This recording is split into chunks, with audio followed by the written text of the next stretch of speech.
Mustang chief engineer Carl Widman says that the engine plant for Shelby models is the only one of his factories where the employees receive fan letters from owners. If those guys and gals' handiwork inspires that kind of devotion based on building the 526 horsepower V8 for the GT350, I've got to assume that they're in line for some really bitchin' care packages when this 700 plus horsepower Shelby GT500 hits dealers. That's right, this is the most powerful production Mustang ever to hit the street. And while I don't have all the headline numbers for this 2020 GT500 yet, I can tell you that it's shaping up to be very impressive and very different than the 500s that came before it. I first drove a GT500 way back in 2006, and that car was a beast. Big power, heavy clutch, a brute force knuckle dragger, especially by today's standards. With 500 horsepower at the crank, that car went straight in a hurry, but it was a nose-heavy pig when it came to corners. With the GT500 generation since then, the car's handling has improved, but this new 2020 is shaping up to be a different beast altogether. Ford says this Shelby craves hammering around big road courses and not just the quarter mile. Visually, there's a lot of changes to process. The new engine requires 50% more airflow, so you've got a much bigger opening up front, which is balanced out by these wider fenders. There's a new hood made of sheet mold compound, complete with hood pins, and the biggest vent ever fitted to a production Ford. There's aero fences along the sides and a new rear fascia that terminates in 5-inch exhaust tips.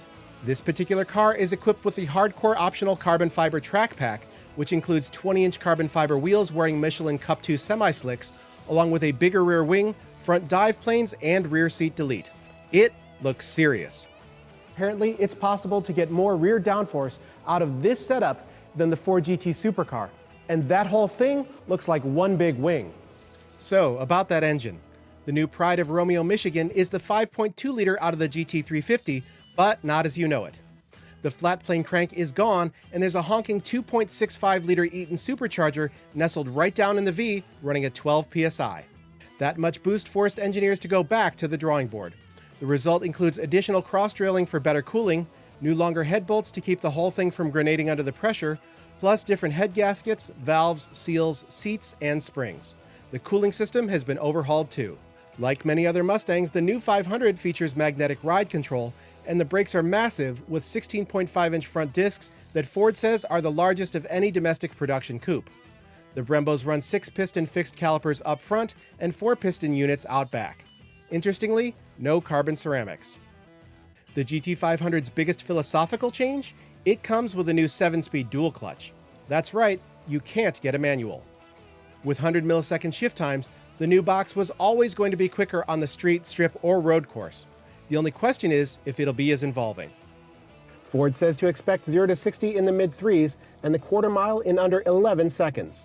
All in, this new GT500 is apparently a chunk quicker around tracks than the already very impressive GT350R, and it's said to be more refined and friendly as well.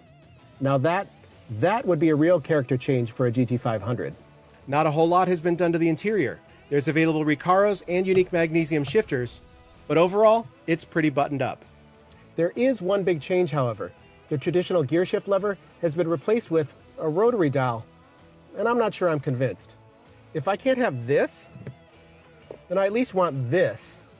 Ford, if you're going to make me do this, I want it to feel substantial and mechanical, cold to the touch, like the crank wheel on a bank vault or maybe a decent faucet. This feels a little plasticky, dainty, and like it came out of a Fusion, because it did. The handbrake is also gone, so if you've got Ken Block fantasies, you're going to need to stick with a GT350. Overall, the 2020 Shelby GT500 looks like an absolute monster. I can't wait to see the numbers trickle in, including the